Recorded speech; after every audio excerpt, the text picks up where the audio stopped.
نحمده ونصلي على رسوله الكريم اما بعد۔ میرے بھائیو، آپ کو معلوم ہے کہ آج نصف شعبان یعنی 15ویں شعبان کی رات آئے گی۔ حضرت عائشہ رضی اللہ تعالی عنہ فرماتی ہیں کہ نبی کریم صلی اللہ علیہ وسلم اس مہینے کے اندر بہت روزے رکھتے تھے، اور اس مہینے کے اندر آپ بہت زیادہ استغفار فرماتے، لوگوں کو بھی اس کی طرف متوجہ فرماتے۔ اللہ کے حبیب نے فرمایا کہ رات کے وقت اللہ تعالیٰ اپنا ہاتھ پھیلاتا ہے تاکہ دن کا مجرم توبہ کر دے، پھر اللہ تعالیٰ دن میں اپنا ہاتھ پھیلاتا ہے تاکہ رات کا مجرم توبہ کر لے۔ اللہ تعالیٰ توبہ کرنے والے سے بڑے خوش ہوتے ہیں۔ مشکوٰۃ شریف کی ایک روایت ہے، اللہ کے حبیب نے بہترین انداز میں اپنے بندوں کو سمجھایا کہ ایک آدمی سفر میں ہے، سفر میں وہ بیابان جنگل کے اندر پہنچ گیا۔ جنگل ایسا ہے کہ وہاں اس کے پاس کوئی نہیں، کوئی رہنمائی کرنے والا نہیں، نہ اس جنگل میں پانی ہے، نہ اس جنگل میں گھاس چارہ ہے، کھانے پینے کی کوئی چیز نہیں، ایسا ویران جنگل ہے۔ اب یہ آدمی جنگل میں پہنچا، اس کی سواری پر کھانا ہے، پینا ہے، سب رکھا ہوا ہے۔ اب یہ بیچارہ چلتے چلتے تھک گیا اور تھوڑی دیر کے لیے آرام کرنے کی غرض سے نیچے اترا، اور اس نے اپنا سر رکھا پتھر کے اوپر، اس نے چونکا لیا، بس تھوڑی سی نیند کے اندر اس کی سواری گم ہو گئی۔ اب جیسے اس کی آنکھ کھلی، وہ پریشان ہے، اس لیے کہ بیابان جنگل، نہ کھانا نہ پانی، نہ کوئی وہاں اس کی طرف توجہ دینے والا، ایک دم گھبرایا ہوا ادھر سے ادھر اپنی سواری کو تلاش کر رہا ہے۔ سواری کو تلاش کرتے کرتے وہ تھک گیا۔ اب یہ نا امید ہو کر کے کیا کہہ رہا ہے کہ اب واپس میں اسی جگہ پر چلا جاؤں جہاں تھوڑی دیر آرام کی نیت سے میں نے اپنا سر ٹکایا تھا، تاکہ وہاں سو جاؤں، تاکہ مر جاؤں۔ اب یہ آدمی اسی جگہ پر آ گیا اور اس نے اپنا سر رکھا سونے کے لیے۔ بس یہ اپنی آنکھ بند کر رہا ہے، اتنے میں وہ سواری اس کے سامنے آ کر کھڑی ہو گئی۔ اب آپ کو اندازہ لگانا ہے کہ یہ آدمی کتنا خوش ہوگا۔ یہ تو مرنے کے لیے سونے والا تھا، اور ہر قسم کے وسائل اور اسباب ٹوٹ چکے تھے، اور یہ بالکل نا امید اور مایوس ہو گیا تھا۔ ایسے حالت کے اندر اگر اپنے سامنے وہ سواری کو موجود پائے تو وہ آدمی کتنا خوش ہوگا۔ اللہ کے حبیب نے فرمایا کہ میرا رب توبہ کرنے والے بندے سے اس آدمی سے بھی زیادہ خوش ہوتا ہے۔ اللہ کو توبہ اتنی پسند ہے۔ دیکھو، ہماری تو ایک عادت پڑی ہوئی ہے کہ 15 شعبان آئی ہے، لیلۃ القدر آئی تو ہم نے جاگ لیا اور جاگ کر کے کچھ نمازیں پڑھ لی، کچھ نوافل پڑھ لی۔ رات کو جاگنے والوں میں اکثر طبقہ ایسا ہوتا ہے کہ ان کی فرائض اتنی باقی ہیں کہ بالغ ہوئے وہاں سے لے کر کے آج تک انہوں نے کئی نمازیں قضا کر لی ہیں، اور وہ قضا بھی نہیں کر رہے، اطمینان سے مسجد میں آتے ہیں، 8 10 12 نوافل پڑھ کے پھر باہر ٹولے مار کے بیٹھ جاتے ہیں، ادھر ادھر گھومتے ہیں۔ یہ تو مصیبت کی رات بن جائے گی، رحمت کی نہیں بنے گی، مصیبت کی بن جائے گی۔ اللہ تعالیٰ اس رات کے اندر بڑے بڑے بجٹ کو پاس کرتا ہے۔ پیدا ہونے والے جتنے ہیں روئے زمین پر سب لکھے جاتے ہیں، مرنے والے روئے زمین کے سارے لکھے جاتے ہیں، اور کتنی بارش ہوگی، اور کتنا یہ زمین کتنے لاکھوں ٹن پیداوار پیدا کرے گی، کتنا اناج پر غلہ پیدا ہوگا، کتنا پھل روئے زمین پر آئے گا، اتنے بڑے بڑے اللہ کے یہاں فیصلے ہوتے ہیں۔ اور اللہ تبارک و تعالیٰ آ کر کے اپنے بندوں سے کہتا ہے کہ میرے بندے ہیں کوئی معافی مانگنے والا کہ میں اسے معاف کروں، مغفرت چاہنے والا کہ میں مغفرت کر دوں، اور ہے کوئی مصیبت کا مارا کہ اس کی مصیبتوں کو دور کر دوں۔ اللہ تعالیٰ دنیاوی آسمان پر آ کر کے یہ پکارتا ہے میرے بھائیو رونا چاہیے، گنگنانا چاہیے، تاکہ اللہ تبارک و تعالیٰ یہ دنیا کا نظام جو بگڑتا ہوا دکھ رہا ہے اور دنیا کا امن ختم ہوتا ہوا نظر آ رہا ہے، خود اس ملک کا امن اور امان ختم ہوتا نظر آ رہا ہے، اور آپس میں قوموں کو لڑانے اور بھڑانے کی کوششیں کی جا رہی ہیں۔ میرے بھائیو، بندے اگر اہتمام کے ساتھ اجتماعی استغفار کریں گے، اللہ تعالیٰ آنے والی اجتماعی مصیبتوں کو دور کر دے گا۔ اللہ کے حبیب جب تک روئے زمین پر موجود تھے، اللہ نے فرمایا کہ میرے حبیب آپ جب تک ہیں، آپ کی برکت سے آپ کی امت ہلاک نہیں ہوگی، اور جب تک یہ لوگ استغفار کرتے رہیں گے انہیں ہلاک نہیں کیا جائے گا۔ کفار مکہ بھی جب طواف کرتے تھے، جو بھی کرتے تھے، لیکن کفار مکہ کیا بولتے؟ غفرانک غفرانک غفرانک، یا اللہ مغفرت فرما مغفرت فرما۔ ان کے اس بول پر کہا گیا کہ وَمَا كَانَ اللَّهُ مُعَذِّبَهُمْ وَهُمْ يَسْتَغْفِرُونَ، کفار مکہ کے اس بول پر کہا گیا جب تک یہ لوگ استغفار کرتے رہیں گے اللہ تبارک و تعالیٰ امت کو ہلاک نہیں کرے گا۔ تو ہم استغفار کی کثرت کریں، اپنے ماں بہنوں کو بھی، اپنے اولاد کو بھی، اور ہم تہے دل سے اللہ سے سچی اور پکی توبہ کریں، اپنی زندگی کا رخ ٹھیک کریں۔ جتنی غفلتیں ہوئی اور جتنی بھی اللہ سے بغاوتیں ہوئی اور جتنی خدا بیزاری ہوئی، میرے بھائیوں اس سے باز آ کر کے اس مبارک رات کے اندر ہم عزم کریں کہ انشاءاللہ ہماری زندگی کے اندر تبدیلی لائیں گے، بدلاؤ لائیں گے، اور ان مبارک گھڑیوں اور ایام کے اندر اپنے آپ کو سنواریں گے، اور سنوار کر کے اللہ کا نیک بندہ ہمارے نامہ اعمال کے اندر لکھوائیں گے، تاکہ قیامت کے دن اللہ تعالی ہمارے ساتھ درگزر کا معاملہ کرے۔ حضرت عمر رضی اللہ تعالیٰ عنہ صدیق اکبر سے ہمیشہ فرمایا کرتے، آپ کیا کہتے صدیق اکبر سے کہ آپ غار ثور کے اندر میرے نبی کے ساتھ جس رات سوئے ہوئے تھے، آپ کا وہ ثواب عمر پوری زندگی کا ثواب آپ کو دینے کے لیے تیار ہیں۔ آپ سودا کرنے کے لیے تیار ہو؟ ہم سودا کر لیتے ہیں۔ صدیق اکبر نے فرمایا کہ یہ تو اللہ کی خوشی اور مرضی کی بات ہے، اللہ تعالیٰ جس بندے سے نیک اعمال کی توفیق دیتا ہے وہ نیک عمل کرتا ہے۔ اپنے دل کے اندر نیکی کا داعیہ پیدا ہونا، دل کے اندر نیکی کرنے کا جذبہ پیدا ہونا، میرے بھائیوں اللہ کی طرف سے بہت بڑا مہمان ہوتا ہے۔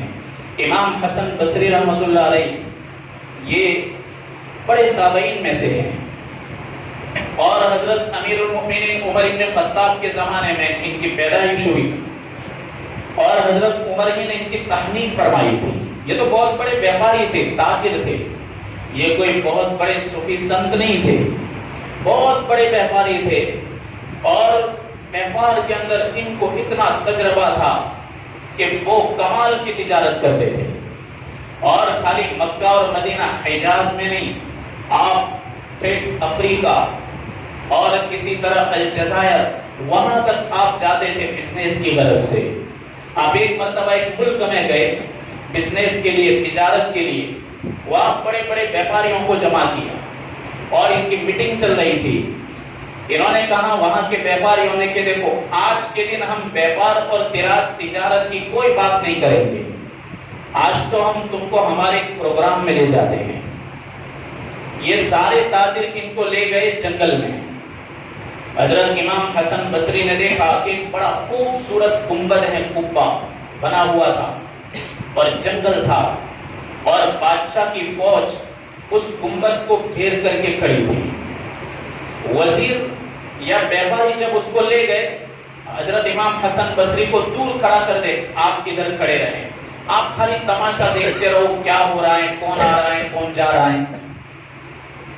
تو ان کی بھاشا میں فوج نے اپنی فوجی بھاشا کے اندر کچھ منتر پڑھا۔ امام حسن بصری کو سمجھ میں نہیں آیا کہ لوگ کیا کہہ رہے ہیں، وہ سنتے رہے، فوج پڑھ کر کے چلی گئی۔ اس کے بعد اس زمانے کے بڑے بڑے ڈاکٹرز اور بڑے بڑے اطباء ان کی ٹیم آئی، انہوں نے بھی گنبد کو گھیر لیا اور اپنی ڈاکٹریٹ کی بھاشا کے اندر انہوں نے پڑھا، اور پڑھ کر کے یہ بھی چلے گئے۔ اس کے بعد پھر اس زمانے کے بڑے بڑے عبادت گزار آئے، صوفی لوگوں کی فوج آئی، اور صوفیوں نے پورے گنبد کو گھیر لیا اور اپنی بھاشا کے اندر کچھ بولا، چلے گئے۔ اس کے بعد ایک نوجوانوں کی ینگسٹرز، جوانوں کی فوج آئی اور انہوں نے بھی گنبد کو گھیرا، وہ بھی پڑھنے لگے، پڑھ کر کے وہ بھی چلے گئے۔ اس کے بعد پھر بادشاہ سلامت تشریف لائے، بادشاہ سلامت کھڑے ہوئے، بادشاہ نے بھی کچھ کہا اور وہ بھی کہہ کر کے چلا گیا۔ امام حسن بصری وزیر کو پوچھنے لگی کہ چکر کیا ہے، یہ لوگ کیا بول رہے ہیں اور گنبد کے اندر ہیں کون؟ کہاں تمہیں سمجھا دیں۔ یہ گنبد کے اندر ایک قبر ہے، قبر کس کی ہے؟ بادشاہ کے بیٹے کی۔ بادشاہ کا ایک لڑکا بڑا خوبصورت، بڑا ذہین اور بڑا باصلاحیت، بڑا عجیب کمال تھا، لیکن بیماری لاحق ہوئی، بیماری میں تڑپ تڑپ کے مر گیا۔ بادشاہ کو بڑی امید تھی کہ ایک دن آئے گا کہ اس سلطنت کا مالک میرا لڑکا بنے گا۔ بادشاہ امیدوار تھا کہ ایک دن آئے گا، جس طریقے سے میرا ایک جاہو جلال ہے میرے لڑکے کا بھی جاہو جلال ہوگا، لیکن اس کی عمر نے وفا نہ کی، مر گیا۔ کام مر گیا وہ تو برابر ہے، لیکن یہ سب آتے رہے، جاتے رہے، بولتے رہے، ان کا کیا کہنا ہے؟ امام حسن بصری کے سوال پر فرمایا کہ دیکھو، پہلے نمبر پر آپ نے فوج کو دیکھا، فوج نے کیا کہا کہ بیٹا جس وقت تو بیمار تھا ہم پوری فوج تیار تھی کہ اگر ملک الموت کو آرمی ڈرا سکتی ہیں اور آرمی اگر اپنی جان کی بازی لگا کر کے تجھ کو موت سے باہر نکال سکتی ہیں تو ہم آرمی پوری بٹالین حاضر ہے، لیکن بیٹا تو اس ذات کے قبضے میں چلا گیا تھا جہاں دنیا کی بڑی بڑی فوجیں اس کے قدرت سے باہر نہیں، اس کے کنٹرول میں ہوتی ہیں۔ ہم عاجز آ گئے اور ہم ہمت ہار گئے، اس لیے کہ معاملہ ہمارے کنٹرول سے باہر نکل گیا تھا، اس لیے ہم تجھے نہیں بچا سکے، اس پر ہمیں غم ہے۔ فوج نے یہ کہا۔ ڈاکٹر تو کیا کہیں گے، وہ تو آپ کو معلوم ہے کہ ڈاکٹر کیا بولیں گے۔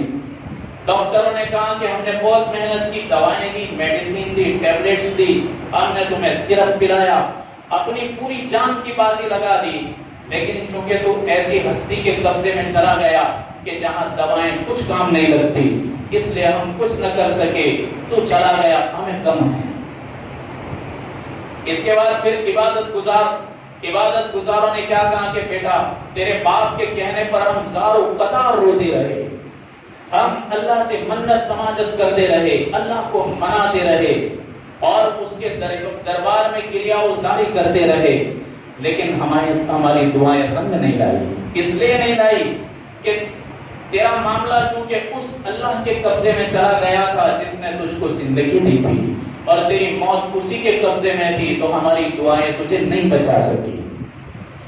اور اس کے بعد جوانوں کی جماعت تھی، وہ تو اس کے دوست تھے، وہ دوست کہنے لگے کہ میرے دوست ہم تو آئے تھے کہ ہماری جان دے دیں اور تیری جان رہ جائے، ہم مر جائے تو زندہ رہ جائے، ہماری امید تھی، اور ہماری ایک امید تھی کہ آنے والے زمانے میں تو بڑا بادشاہ بنے تو ہم بھی تیرے ساتھ چلتے اور تو کہتا کہ یہ میرے دوست ہیں جوانی کے، تو بادشاہ ہوتا اور تیری بادشاہی میں ہم بھی شرکت کرتے، لیکن ہماری زندگی قبول نہیں ہوئی اور تیری موت قبول ہو گئی۔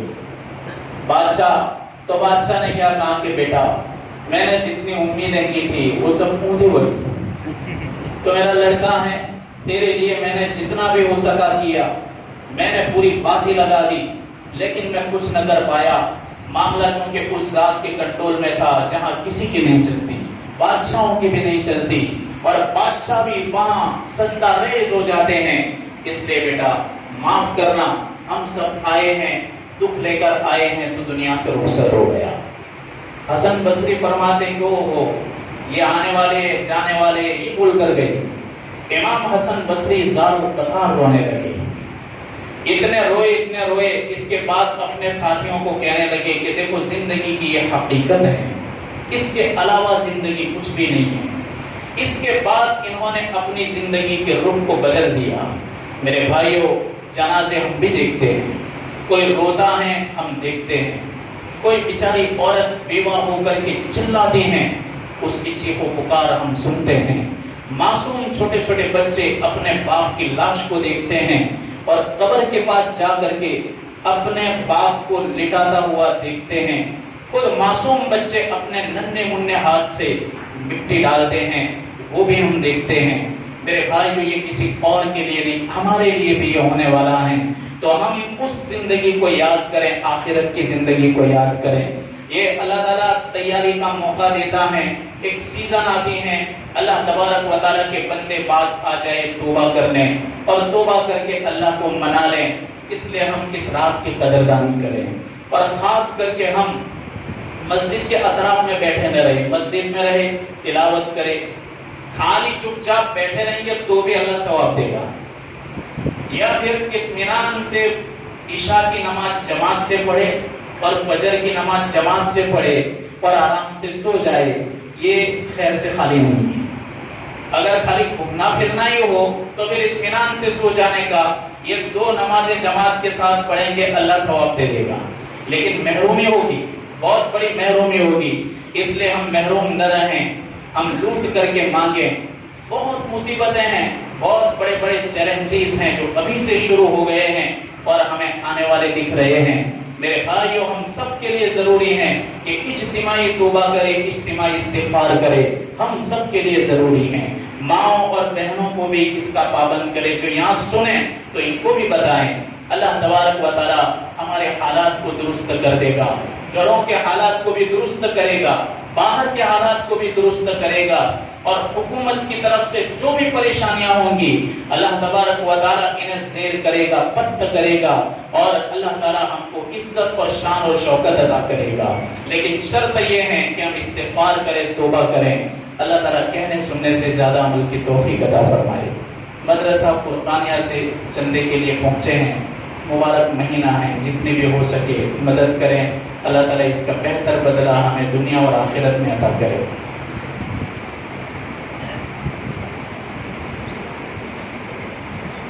یا رب لک الحمد حمدا دائما مع دوامہ، ویا رب لک الحمد حمدا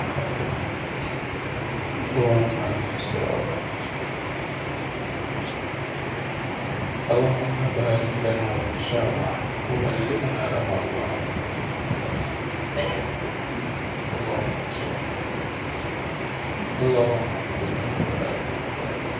اللهم زدنا